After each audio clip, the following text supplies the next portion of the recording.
Welcome to BitBlitz Horror, where nightmares come to life. Tonight we're diving into Wings of Twilight, the Fallen Angel's Redemption. Before we unleash this tale of celestial terror and demonic bargains, remember to like this video and subscribe to the channel for more spine-chilling stories. Now dim the lights and prepare yourselves. Our descent into horror begins now.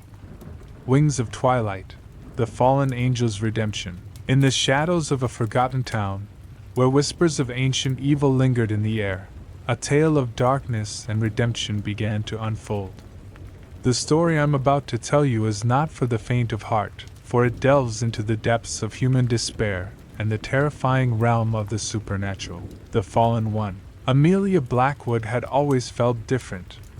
As a child, she would often wake up screaming, her nightmares filled with visions of winged creatures and hellish landscapes.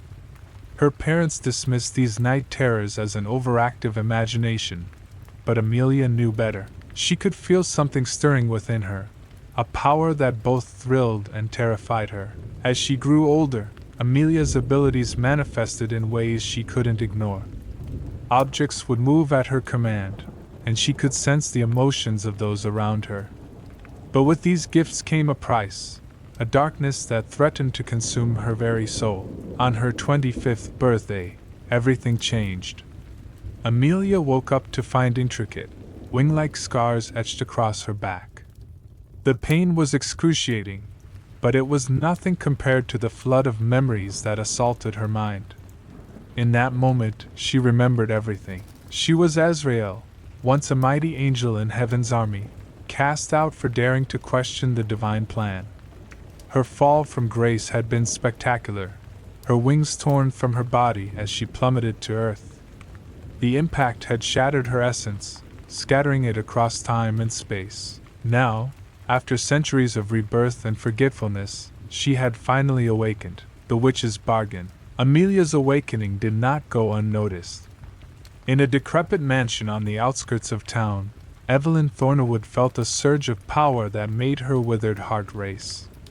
The old witch had been waiting for this moment for decades, biding her time and gathering her strength. Evelyn knew the legends of the fallen angels, of the power that coursed through their veins.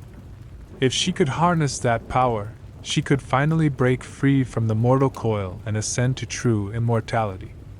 But to do so, she would need to make a bargain with forces far darker than she had ever dared to summon before. As the sun set on that fateful day, Evelyn began her unholy ritual. Candles flickered in the gloom as she chanted in an ancient tongue, her words echoing through the empty halls of her decaying home. The air grew thick with the stench of sulfur, and shadows danced on the walls, taking on grotesque, demonic forms. The summoning. In the center of a pentagram drawn with ash and blood, a portal began to open. The witch's eyes gleamed with triumph as she gazed into the swirling vortex of darkness. From its depths emerged a figure that seemed to be made of living shadow, its eyes glowing with an infernal light. "Who dares summon Asmodeus, Prince of Lust and Lord of the Nine Hells?" The demon's voice boomed, shaking the very foundations of the house. Evelyn bowed low, her voice trembling with a mixture of fear and excitement. "Great Asmodeus, I have called you forth to strike a bargain. A fallen angel has awakened in this town, and I seek the power to claim her essence for my own." The demon's laughter was like the screams of 1,000 tortured souls. "And what do you offer in return, mortal?" "The price for such power is steep." Without hesitation, Evelyn replied. "My soul, my lord, and the souls of all who dwell in this cursed town." Asmodeus grinned, revealing rows of razor-sharp teeth. "Very well, witch. The bargain is struck. But know this, should you fail to deliver the fallen one to me, your suffering will be legendary, even in hell." With a gesture, the demon imbued Evelyn with a fraction of his infernal power. The witch's body contorted as dark energy coursed through her veins, transforming her into something no longer fully human. As the portal closed, Evelyn's maniacal laughter echoed through the night, a sound that would haunt the dreams of all who heard it. The hunt begins. Amelia sensed the change in the air the moment it happened. A chill ran down her spine, and she knew instinctively that something wicked had been unleashed. Her angelic intuition, dormant for so long, now screamed at her to run, to hide, to protect herself from the evil that sought her out. But Amelia was tired of running. For centuries she had lived in ignorance, always feeling like a piece of her was missing. Now that she remembered who and what she truly was, she refused to cower in fear. If darkness wanted to claim her, it would have to face the wrath of a fallen angel. As night fell, an unnatural fog rolled through the streets of the town. Residents locked their doors and shuttered their windows, sensing on a primal level that something was terribly wrong. In the eerie silence, Amelia could hear whispers on the wind, the voices of demons, calling out to her, taunting her, promising her power beyond imagination if she would only surrender to the darkness. Amelia steeled herself against their temptations. She may have fallen from grace, but she had not forgotten the light. With determination burning in her eyes, she stepped out into the mist-shrouded streets, ready to face whatever horrors awaited her. The corrupted town. As Amelia walked through the town, she began to notice subtle changes. Shadows seemed to move of their own accord, following her every step. The few people she encountered on the streets had a vacant look in their eyes, as if their very souls had been drained away. At the town square, Amelia came face to face with the first of Evelyn's demonic minions.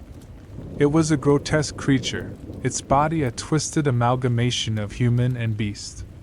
Saliva dripped from its fanged maw as it lunged at her, claws extended. Instinctively, Amelia raised her hand, and a burst of divine light erupted from her palm. The demon shrieked in agony as the purifying energy seared its corrupted flesh. In moments, it crumbled to ash, leaving behind only the lingering stench of sulfur. The battle had begun, but Amelia knew it was far from over. She could sense more demonic presences converging on her location, drawn by the display of celestial power. With each step, memories of her past life as Azrael flooded back. The battles she had fought, the enemies she had vanquished, and the ultimate betrayal that had led to her fall, the witch's trap. Evelyn watched the unfolding events through a scrying mirror, her lips curled into a cruel smile. The fallen angel was proving to be every bit as powerful as she had hoped.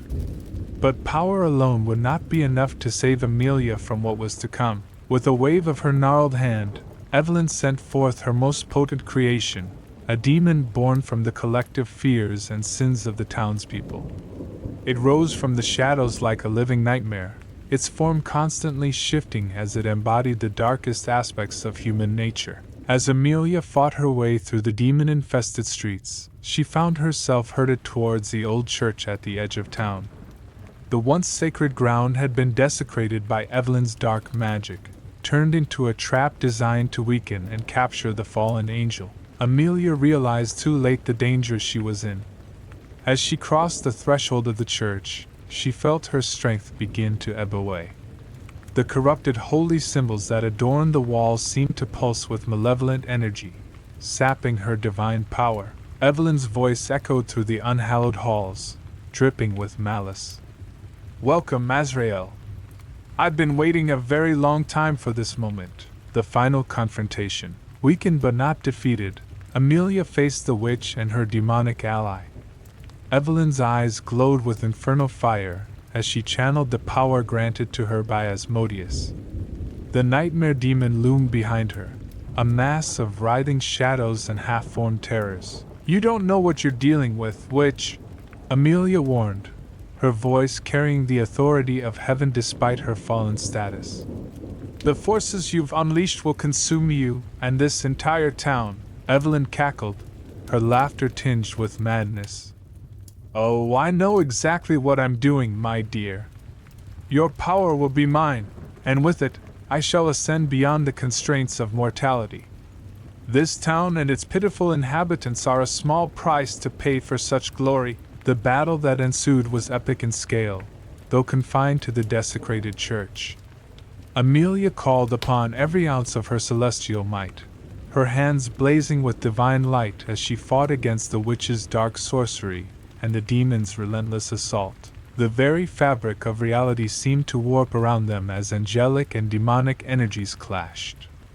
Stained glass windows shattered, raining down shards of colored glass that hung suspended in the air, caught in the maelstrom of supernatural forces. Redemption's price. As the battle raged on, Amelia felt her resolve beginning to falter. The corrupted holy ground continued to drain her strength, while Evelyn seemed to grow more powerful with each passing moment. The nightmare demon had pinned Amelia against the altar, its shadowy tendrils threatening to smother the last remnants of her divine light. In that moment of despair, Amelia remembered why she had fallen in the first place. It hadn't been out of malice or a desire for power, but because she had dared to show compassion for humanity. She had questioned the divine plan that would allow such suffering in the world. With that realization came a surge of strength, not the cold, unyielding might of heaven, but something warmer, more human. It was the strength born of free will, of choosing to fight for what was right despite the cost. Amelia's eyes blazed with renewed determination. She reached deep within herself, to the very core of her being, and made a choice. In a blinding flash of light, she unfurled her wings, not the pristine white feathers of an angel, but wings of pure energy, neither wholly divine nor demonic. The surge of power shattered the witch's defenses and banished the nightmare demon back to the depths from whence it came. Evelyn screamed in fury and fear as she felt her connection to Asmodeus waver. The price of victory. Amelia stood before the defeated witch, her wings casting an otherworldly glow throughout the ruined church. "It's over, Evelyn.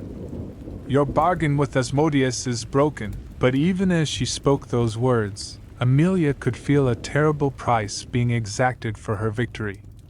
The power she had unleashed was consuming her from within, burning away what remained of both her angelic and human selves. Evelyn, her body withering as the infernal energy abandoned her, looked up at Amelia with a mixture of awe and bitter understanding. "You've doomed us both, fallen one. Asmodeus will claim us all for this failure." As if summoned by those words, the air grew thick with the stench of brimstone. The shadows in the corners of the church began to coalesce, taking on the form of the demon prince himself. Asmodeus's eyes burned with hellfire as he surveyed the scene before him. "How disappointing!" the demon lord's voice boomed. "I had such high hopes for this little endeavor. But no matter, your souls will still be mine to torment for eternity." Amelia, her form beginning to dissolve into pure energy, faced the demon prince without fear. "You're wrong, Asmodeus. You have no claim here." With the last of her strength, Amelia spread her wings wide, enveloping both herself and Evelyn in a cocoon of radiant energy. As Asmodeus roared in fury, Amelia spoke words of power, not the rigid prayers of heaven, but a new incantation born of free will and sacrifice. The light grew blindingly bright, forcing even the demon prince to shield his eyes. When it finally faded, Amelia and Evelyn were gone. In their place stood two figures of pure light, neither angel nor demon, but something entirely new. Asmodeus, for the first time in eons, felt a flicker of uncertainty. Without another word, he retreated back to his infernal realm, leaving behind a town freed from his influence. Epilogue. A new dawn. As the sun rose on a new day, the townspeople awoke from what seemed like a terrible nightmare. The fog had lifted, and with it, the oppressive sense of evil that had gripped the town. Few would remember the exact details of what had transpired, but all would feel a profound sense of having been spared from a terrible fate. In the ruins of the old church, now cleansed of its corruption, a single feather lay on the altar. It shimmered with an iridescent light, neither wholly of heaven nor hell, but a promise of something new, a testament to the power of choice, sacrifice, and the indomitable nature of the human spirit. And somewhere beyond the veil of reality, two beings of light embarked on a new journey, no longer bound by the rigid dictates of heaven or the corrupting influence of hell, but free to forge their own path in the vast expanse of existence. The tale of the fallen angel and the witch would fade into legend, whispered around campfires and pondered by scholars of the occult. But its legacy would live on in the hearts of those who dared to question their fate and choose their own destiny, even in the face of cosmic forces beyond mortal comprehension. For in the end, it is not the power of angels or demons that shapes the world, but the choices we make and the prices we are willing to pay for what we believe in.